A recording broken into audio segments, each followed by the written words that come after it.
on me now. Hey guys, it's Tim Gillette, and we're back here with another Tim Gillette show, and I got Dr. Marlena with us today. It's interesting, some of the people I get to meet along the way, and the great people who have connected me to some new people, and this is one of them where I actually get to meet somebody new. Now, I've been on a couple calls with her through David Fagan, who was on a week or so ago, and connected me and said, hey, this would be a great guest. So I'm looking forward to finding out about her today on air.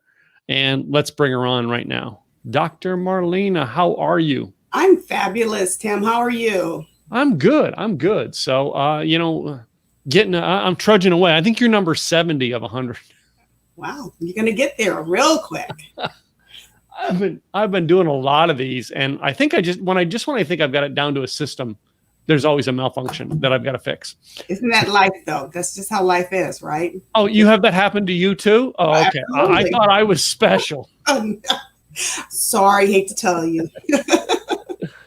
So, Dr. Marlena, it's interesting. I really know very little about you. I'm going to find out about you today, all right, and find out some interesting things about you, I'm sure. First of all, let's start off by how we connected. All right. Tell me, why you were so great that David said, Tim, you need to have Marlena, Dr. Marlena on your show. Well, as you know, David is just fabulous. So David is actually my publicist/publisher, because between the David and Isabel duo, they have helped me get my book out, get my story, not even my book, just my story out. I have one of those stories that someone was praying for a miracle, and I'm that miracle showing up for them. Oh, okay. Yeah. That's a neat place to be in life, is to go, okay, well, I know I'm the miracle. I just got to wait for who it is I'm supposed to give that miracle to. Right. In life, I things would come at me, and I'd be like, why am I going through this? And I heard that voice from God say, one day someone's going to cross your path. Is going to need to hear your testimony, because they're going to be on the ledge of life, and your words are going to make a difference. And so that's why I'm on this journey, actually. Cool. What you do now, you want to explain a little bit about what you do now so my audience understands what you do? Sure. I'm a doctor of management. I've spent my whole career in human resources, pretty much the last 15 years in the HR director role. And so I started seeing individuals come across my desk. So when you hit 40, you're in a protected class. And so they would come across my desk, and I would be that person that would have that decision maker that say, yeah, we have enough paper trail to say goodbye, that type of story. And I just had to start, asking those questions, because at one point, just before I turned 40, I found myself spiritually and mentally DOA. And that's how I became actually the walking miracle. In the effort to fix my life, I actually had a surgery that I found out later, of course, I really didn't need. It was trying to fit into what society said, or what my own feeling inadequate, was telling me at the time. So I opted for the gastric bypass, and I actually died on the operating table. Wow. Yeah. Do you want to enlighten us with that story a little bit more? All right. I would love to hear that one. Yeah, so I had this gastric bypass surgery in order to have another child, because I thought by giving love to, having this child that would love me, and have that, my boys were leaving the nest. My husband, we're serial entrepreneurs, so he had his own thing. I was in corporate at the time, not quite fulfilled.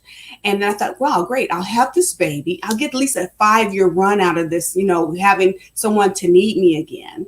And so I had a tubal with my last son, and the doctor was like, the reproductive doctor, he was like, sure, we can reverse things, but you need to lose 75 to 100 pounds. And of course, me being the fix-it, I came up with I thought was the greatest plan since sliced white bread. And that was to have this gastric bypass. And so I went on for the surgery. I'm thinking on day 3, after I had the successful surgery, I'm thinking day 3, I'm up, I'm starting the process. I'm going home. My nurse runs in and she's like, checks, my vitals, and she's like, I'll be right back. And I mean, not even 5 minutes later, she's back with my surgeon. And he says, we suspect leakage and we're going to take you back into surgery. Well, when I went into that surgery, Tim, I didn't wake up into consciousness for 80 days. So literally, I coded on the table twice. Mm-hmm. They resuscitated me back into life, but I was in an unconscious state for 80 days. So that's sort of like where we are now inside this cocoon. Mm-hmm. So for 80 days, I laid there in my cocoon. But it was, wow, if you look at it one hand, it was a bad thing because I lost 80 days of my life, but I gained so much more. When I woke up, there was machines and there was noises, and the surgery I had gone in there for, they said we had to reverse. So your original surgery, we reversed it. But your life is never going to be the same because you'll never eat solids again, and you'll never drink. You'll be on this feeding tube, forever. And I just said no. I said no. I went to my higher power, my source. I went to God and I said, no, you promised me life and abundantly. Mm-hmm.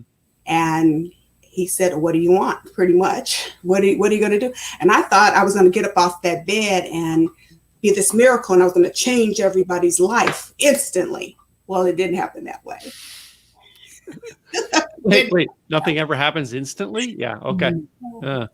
So that was my story, but I got to that point because I didn't understand I had everything that I needed, that I actually was born with everything that I needed. Mm-hmm. So it was like when I got to 35, so between 35 and 39, I actually turned 40 years old. Just imagine this, turning a whole new decade in a coma. You don't know what's going on. And so it's sort of like, David puts up that one slide and it just resonates with me, died at 35, didn't get buried until 75 or 80, if we're lucky, right? Yeah. But that was me. And I just had to go on this journey, and I call it a destiny journey, to figure out why me, why am I here when others for far less are gone? And what the great I am said to me was that I am enough, that I am a piece of the masterpiece, that whatever I set my mind to, yes, I can do. Yes, I will do it. And just watch me do it. Mm-hmm. But then it comes to that, how do we do that? Yeah. Well, it comes to tapping into what our purpose is. And so there's purpose and passion came forward. Cool. Coming out of that, in your mind, I mean, it wasn't until you were awake that you were like, oh, really? Or did you were you literally, in a dream state, mentally battling? Do you remember, or can you remember that? No, I remember nothing during the coma. Mm-hmm. Okay. But that lesson was not for me. That was for someone else. I was here in the local, when I say someone else, I was here in the local Holy Cross Hospital. I live in the San Fernando Valley.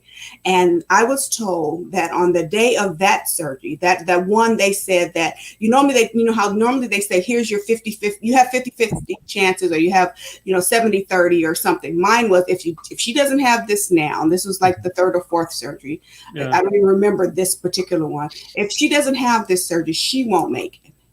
And my it's again connections and the people that are around. My tribe got behind me, and they came, and not only were they praying for me and that cafeteria, they said there was over 200 people in that cafeteria. Now this is what I've been told. Yeah. And they were praying, and one person told me, he said it was like the ceiling opened up, God walked in because the hair stood up on his arms, and he said they kind of just knew at that point I was going to be okay. Mm-hmm, and so when the surgeons came out, they said, my husband and my parents said the surgeons came out, and they had looked like they had been ridden hard and put away wet.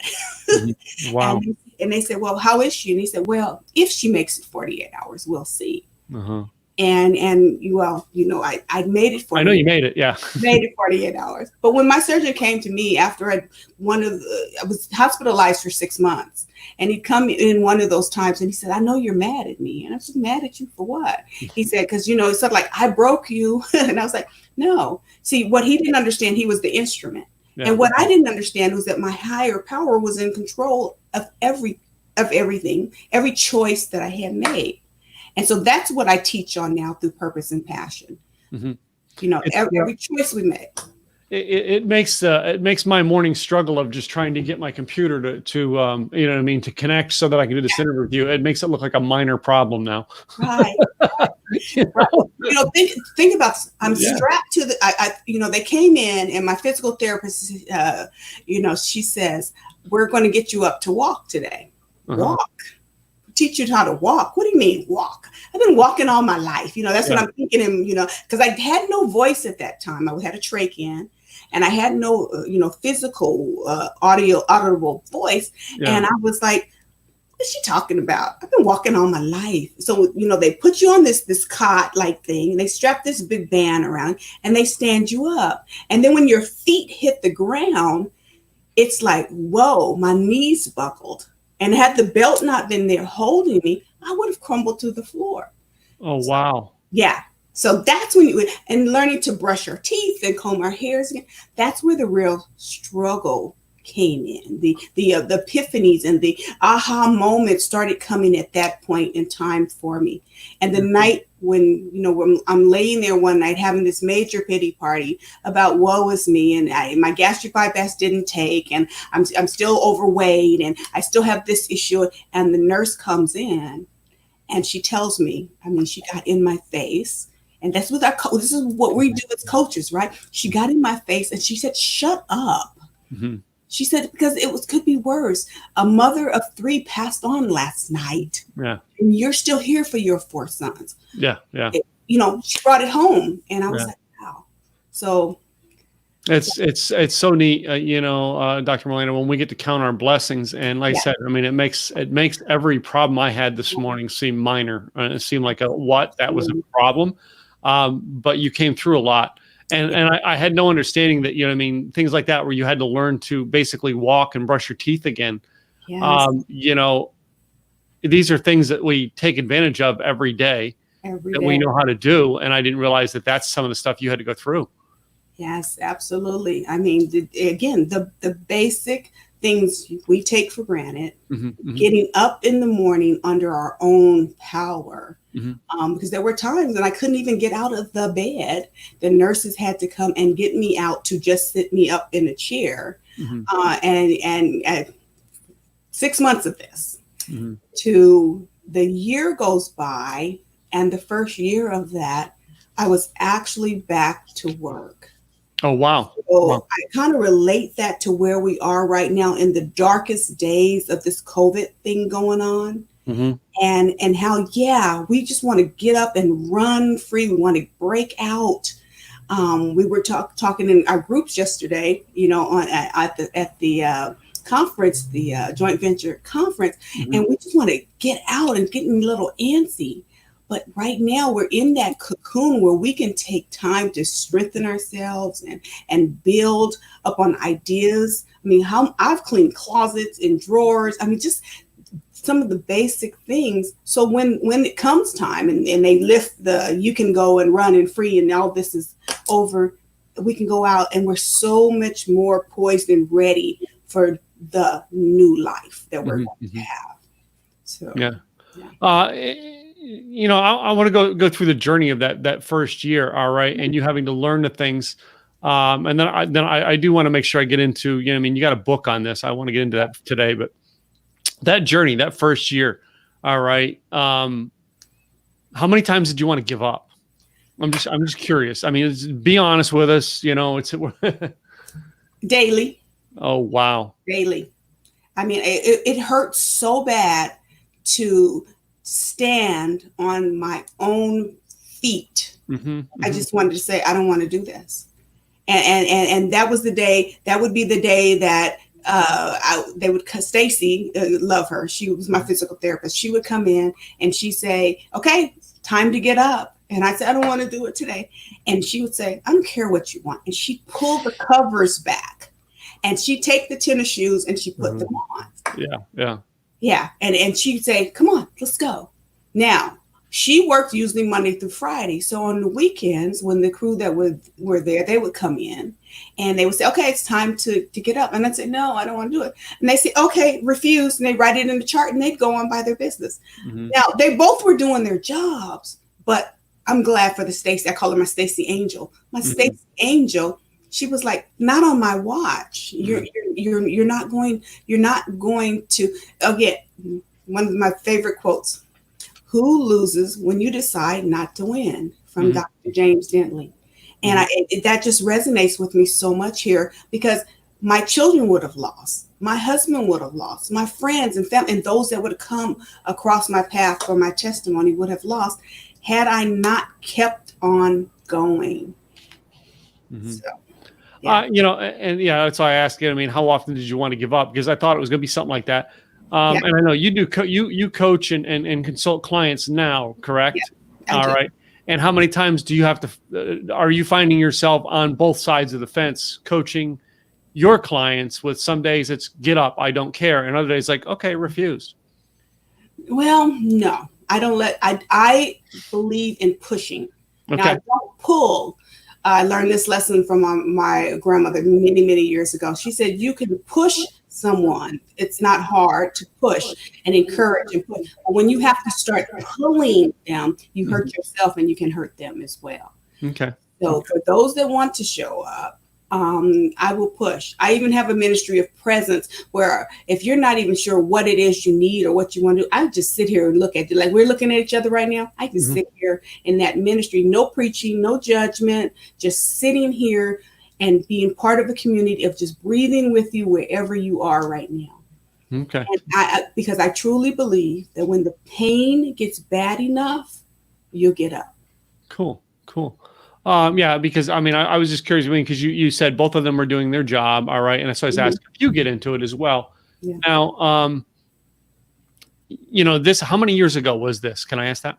Sure. This June will be 16. 16 years. So you're almost like, so in your new life, do you consider this a new life, first of all? And in this new life, do you consider yourself, okay, I'm a teen. Now I can go rebel now? Well, it is a new life, and I am only 6. And I say that and I have rebirth days instead of birthdays. I have rebirthday celebrations, and it has been 16 years. And there's no such thing as rebelling. What I did learn about that is it's not so much rebelling; it's finding your own path. Oh, okay, yeah. And with 4 boys, my oldest is 33 and my youngest is 23, and in between, right? Each one has, my oldest said to me one day, Mom, you were really hard on us and you let my baby brother get away with everything. It's not that I let him get away with everything. It's that I learned that my limiting beliefs was limiting his potential if I don't allow him to be him. And I didn't learn that, unfortunately, until we got closer to the younger one being, in his 20s than the older one being in his 30s. So, and it's interesting how many times we find that our lives, like, we're out there helping people with stuff that we've gone through. Yeah. What is it that most of your clients come to you that they're going through? And is it less or more than what you went through? Only from the physical perspective, I say less. But it's the same. Most of my clients are women, and I identify with them because they're wearing these masks. And my mask of choice was fine and okay. So even if I was racked in pain, and this was prior to surgery, if anyone was racked in pain, I'd still say fine and okay. And I found myself even years after the surgery, after being this walking miracle, that even if I still had a lot going on and someone said to me, hey, how are you? I'd still be fine and okay. And this is sort of where the book came. I was anything but. at both times, pre and post. And so that's where I find many of our women, we're that nurturing group that no matter what, we're like, just keep bringing it on. Sure, I'll do it. Yeah, I will. Okay, you want me to come to that party? I will. And we know we just keep stacking these things on. And now when I say masks, I don't think masks are bad by themselves. I think you should send your representative out to meet whatever and then go from there. It's just getting stuck behind any one of them. Mm-hmm. And so that's what I find many of my women. And then the second thing is their secondary gain, excuse me, I talk really fast. Their secondary gain of their whatever. So most of the time is the salaries at their jobs. They hate jobs. They don't like what they're doing. They really prefer to be out pursuing their passion or what was, what they felt was their great hobbies or whatever something close to their heartstrings, and they're just showing up at these jobs because they need to pay the rent and the mortgage and the car payments and stuff. And that was me. I was a serial entrepreneur, had a great life, but yet I liked my independence, so I kept showing up at the job because the salary was good and the benefits were good. But I hated being there. I hated being the one that decided whether someone kept their job or didn't. Yeah. And you mentioned your book there. I want to go into what you wrote the book, and first of all, when did you write the book, and then we'll go into the book itself. Well, it was a 15-year journey, and I actually got done with it in the last year. Okay. I started and stopped. I kept being encouraged by my pastor. I'm active in the ministry. I've been encouraged, put this book out. They need to hear this. I'd start, I stopped. But it took about a good year to finally sit down and quiet myself from the distractions to really hear what, as a vessel, the message was going to be that was going to flow through me. And then we launched, I don't know if you were there in January. We launched the book in January. I just started speaking and I do a lot of speaking in the churches and women's groups and organizations like that. And I was getting a momentum, and COVID happened. So I just kind of switched gears a little bit here. Yeah. This year, I'm a speaker and I usually travel a lot. And, I think that's the conversation that got David and I talking this year, was the fact of what conferences we actually are not going to because of the fact they were canceled. Right. So you wrote the book over the last year. Is the book about your story or and first of all, do you have a copy of it you can hold up and show the audience too? Yeah. Absolutely. Yeah. So. There. Okay. Discovering your destiny. Cool. Yeah. Cool. The power of possibilities to reinvent the inevitable. So rediscovering your journey. Rediscovering your destiny is about my journey, but I want you to see it from your eyes. So I have chapters, for example, like misery kills. If you're miserable, you're killing everything around you and your potential. So it's sort of like I say to, and I was saying it to the women, but I have to tell you, I have more men that have actually gotten the book and they connect with me and say, Dr. Marlena, I've lost my identity too. What do you have for us? So I'm actually working on the second one as I'm promoting this one as well, because I have something for you men too.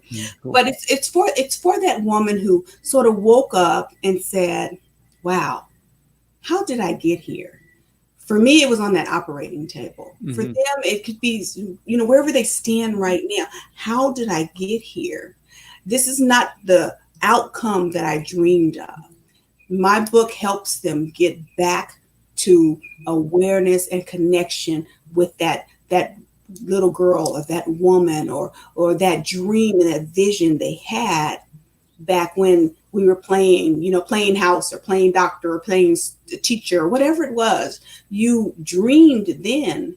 It helps you get back to that. And there's actual steps, and it's all a reflection from your perspective. I tell you my story, how I came through, what it looks like for me and how I got, and then you are challenged step by step along the way to write your own story. And what I like to say, Tim, go to the dollar store, get a dollar notebook. And I like journals. I love journals. But get that dollar notebook Yeah, I'm going to show you mine, and you're going to laugh because I buy them 99 cents at a time. Yeah.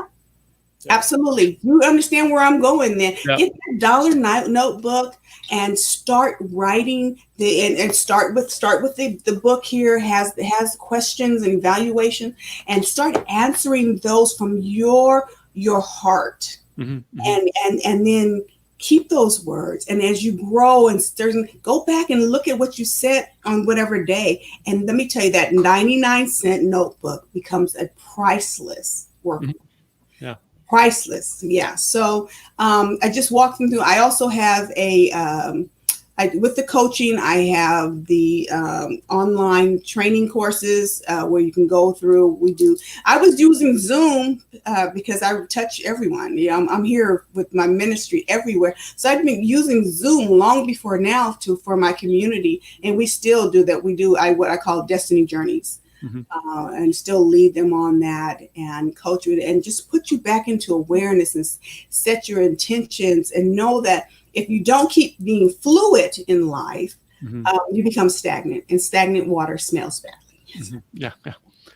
So you in your journey, when you come out of that 16 years ago, and it may have even been before that, but did you have like a mentor or someone that, like, you know what I mean, became like the guide for you, or maybe it was just a word of wisdom they gave you that helped you grow? I do talk about it in the book. Mine was books. I am an avid reader. My favorite thing to do would be if I could do it right this minute, I would be sitting on the deck of a ship with a book and a nice cooling non-alcoholic beverage. Oh, okay. I just love to read, or with my Amazon Kindle. But I read everything I could get my hands on. And the things I could not read, I used to drive 109 miles to work one way. And I would use the tapes and the CDs, Tony Robbins, Oprah, Steve Harvey. Oh my God, I can't. Hungry. I can't even think of his name right. Les Brown. Yeah. Lisa Nichols. I would listen to all of these individuals. I couldn't get in front of them physically, but I could get my mind in front of them. And it's one of the reasons why I actually studied. I'm certified in NLP and timeline therapy and hypnosis, because I believe we can change the mind. We can change anything. We have the right mindset. So it's funny. All right. I've had a lot of people over the years I've talked to about, NLP, and people I've known that have studied NLP. You're only the third time I've ever heard someone use the timeline therapy method. All right. And I actually, there was a guy who was on my show way back when, and he actually spoke at one of my events. Same thing. He did the same that time. And that's the first time I'd ever heard of it. And like now it's the first time it's ever been mentioned on my show. So cool. Well, it's always an interesting journey to hear what people have gone through and how they're writing a book. But you said you're writing a second one, so that means the journey's not over, correct? Journey is not over. The journey is never over until that last breath.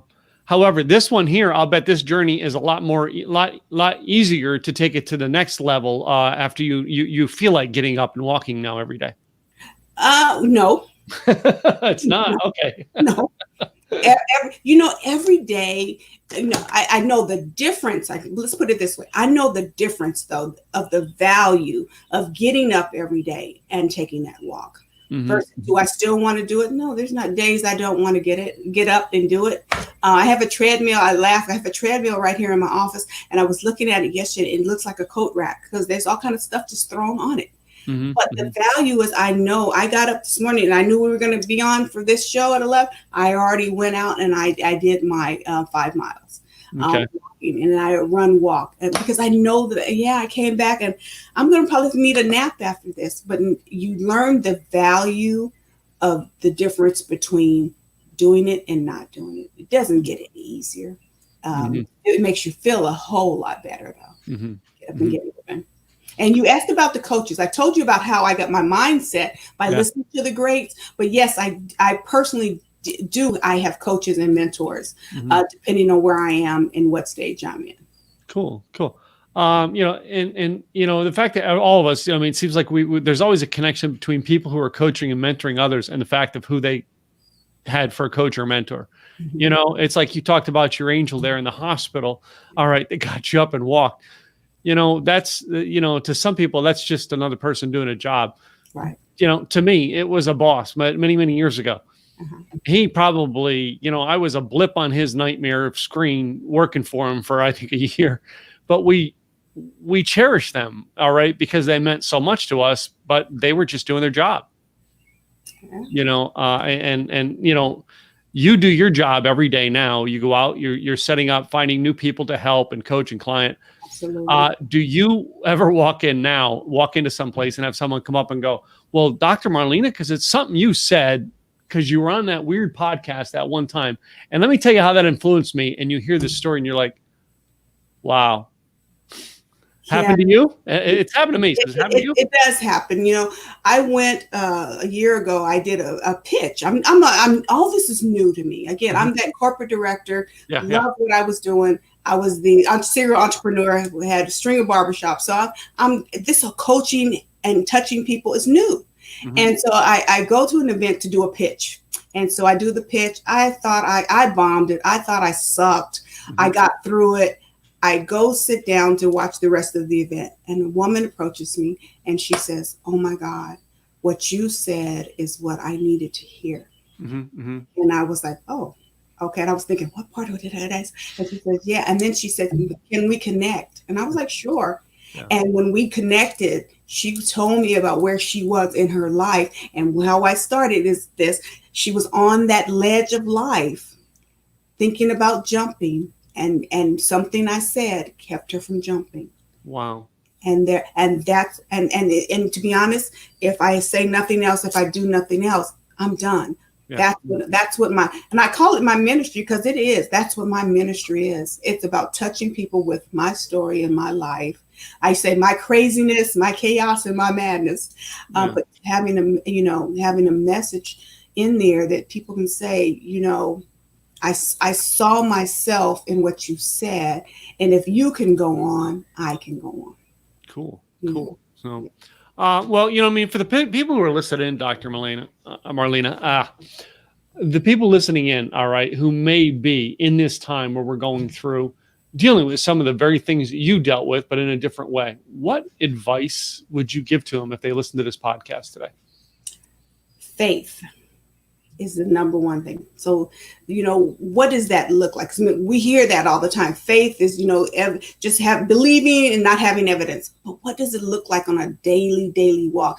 It's just giving up our attempts to try to understand what God or source says about what's happening right now, and take action to find and create what your heart's telling you. And so let me give you that example. So someone says to me, I want to buy a house and I'm praying about it. It's not enough to just pray about it. Mm-hmm. Yes, you pray about it, but you have to research. You go to the neighborhood where you want the house. You put it, and I'm a big proponent of vision boards. Put it on your vision board. Whatever you want, it's 3 bedrooms, 2 bedrooms. Do that, but then go to the neighborhood, drive through the neighborhood at night, go in the daytime, check the schools out, do your part of it, take action. Mm-hmm. Mm-hmm. And I believe source will give you the increase on it. And then we have to understand 3 things. And this happens always when you have faith. 3 things will happen. Yes, you'll get an answer. Go ahead, do whatever. And we're happy about that answer because we want the yeses. But then we'll get no. And then no is like, oh, I'm okay with no because I got the closure and I'm but when God says, wait, mm-hmm. we have a hard time waiting. Yeah. And that's when we have to lean into that part of the faith to know that it's beyond my control. The master has looked at the grand plan thing, and he sees where what I'm asking is going to fit in there for my life. Garth Brooks' song, Unanswered Prayers, sometimes mm-hmm. that's the best blessing. Yeah, so knowing that whatever it was didn't work out or did, be good with it. I mean, we shifted our focus from the big C word being cancer now to the big C word being COVID. Mm-hmm. And yes, it is. I've had personal family members pass and sick and all that from it. But at the same time, I can't control that, but I can control how I show up about it. Okay. Yeah. There for my family and my friends that are going through it. Mm-hmm. And that's what having faith and knowing tomorrow's not promised. Let's get through today. Today is a present. It is a gift. And just shifting that mindset. So that answers your question, too. Well, thank you. Well, what is one place that our listeners can get a hold of you and find you at? Sure. My website is purpose, the letter N, the word passion.com. So purposeandpassion.com. Cool. So go check out Dr. Malena at purposeandpassion.com. Yes. So, well, I've had a great time having you on the show, but as I close out, I've got a game I want to play. You've heard about my game, right? Yes. All right. So I've actually sit here and doctored down a few of these just made for you. Okay. 9 questions. I call it this or that. I saw Sammy Hagar do it, so I thought I'd be cool like Sammy and try this too. Okay. So here it is. I'm going to give you 2 choices. You pick one, and some of them will probably elaborate on them. Some will be like, yeah, whatever, and move on. Okay. My first one is I always like to find out who my science fiction people are, and that is by asking Star Wars or Star Trek. Star Trek. Star Trek? Okay. Not are you not a big fan of either, or you're just trying to figure out which one's which? I don't think I've ever seen any Star Wars at all. No. I've followed Star Trek as a kid. We watch them all faithfully in this house, but anyway, both. So my next one is you know what I mean? This is kind of a ladies type question, is like, do you like to dress up, or would you rather walk around in like yoga pants and sweatpants? Dress up. Dress up. So yeah. Cool. So the next one, you kind of alluded to this during the conversation today, but I'm going to ask it. Would you rather listen to a podcast or read a book? Read a book. Read a book. Yeah, that's your favorite. But you said on the podcast today, you said, sometimes you're into the listens, but. Well, I like both. Yeah. I would do both. Yeah, I've gotten into a couple of audiobooks at least recently. So, I mean, almost the same thing. It's kind of in between the two. So, yeah. Now we're going to move on to some food. Okay. How about taco or hamburger? Taco. Any specific taco? I mean. Oh, fish tacos. Okay. So my next one here is based on beverage. Would you rather have a cup of coffee or a cup of tea? Cup of tea. Tea? All right. And you the hot tea or iced tea person? Iced tea. Iced tea? Not sweet tea. Oh, not sweet tea? Oh, man. Down here in the South, we got to have our sweet tea. If you go to the movies, would you get popcorn or candy? Popcorn. Or both? Huh? Both. Actually, both. Both. I get both. I've never get anybody who just goes candy. They all have to get popcorn or both. Yeah. That's the point of going to the movies is the popcorn. Yeah. How about going on to taking a day off? You going to go up to the mountains or down to the beach? Down to the beach. Is your beaches open out there yet? Not in LA County. Not in LA yet. Okay. We've been watching some of the stuff of what gets open and what doesn't. Yeah, no, not in LA County.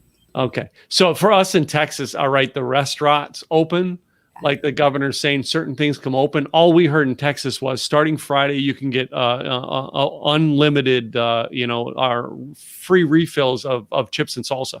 Okay. That's what we heard. My sister-in-law's in Fort Worth, and she was, Waco, and she was like, they opened the gates and everybody went out. Everybody's going to get, chips and salsa at a restaurant real soon. So my next one here is a war for some people. And you know what I mean? After I get your answer, we'll get a couple of maybe tell a little bit of stories, but the toilet paper, does it go over or under on the roll? Over. And I actually Googled the specs on how it was originally designed, and it was designed to go over. Dr. Marlena, that question, number one, I've had people who are like the calmest people through the whole interview until you ask them that question and like fire comes out of their eyes as to what the answer is. And then I've had one girl a couple of weeks ago, single girl from up in New England, and she says, well, if I'm dating a guy, After going to his house, the third time I switched the toilet paper from under to over, I'm breaking up with him. This relationship is going nowhere. Yeah, it's pretty much if that's the deal breaker. Yeah, don't get married, because trust me, it's a whole lot more. I'm getting 28 years, so it's been a whole lot more than whether it's under or over. Trust me. Well, my last one is one I like to ask, and I always put it in my questions, but I seem to be getting more women having to answer this question. This is not necessarily that you like it or like to wear it. This is just like a standard question that has everybody asks the meaning behind it. So it's boxers or briefs? Boxers. Boxers? Okay. Your husband's in the background taking notes. He wants to know what he needs to go get this week. I like that. To remember to do that. That's a good icebreaker. Yeah, it is. They're all like random questions. You know what I mean? This morning, a guy was really into sci-fi through his interview. So I asked him like all the sci-fi questions of like, you know, from the Matrix and all that. They're just designed to be fun. But I always have the toilet paper question because that is the one question that will, like, you know, it's either going to light fire or they're going to go, well, no, I've read the patent, or no, it goes over because, and like, there's never one answer as to why it goes this one way or the other. Mm-hmm. They all have a reason and none of the reasons match. Right. Oh, I had a great time. Thank you so much. Well, thank you for being on the show. And one more time, say your website so both the people on the audio as well as the video can get it. Sure. It's purpose, the letter N, passion.com. So purposeinpassion.com. All right. Well, Dr. Marlena, it has been a joy having you on the show today, and I appreciate it. You know what I mean? We'll have you back again sometime because we want to find out about book number 2. Yes. I already started the research. I asked 10 questions, 10 things that would make or break a relationship from men. And I immediately got some responses. Some are still thinking about it, but it was, I'm excited to do more research on it. Cool. So we'll have you on again when that one comes out, and we're looking forward to that. For you, our listeners, we thank you for tuning in today. Go check out Dr. Marlena, all right, at her website, purposeinpassion.com, all right, and be sure to tune in, subscribe to our show so you can catch them all live when they go live. Follow us on iTunes, Anchor FM, and on YouTube. I'm Tim Gillette. I'll see you next time.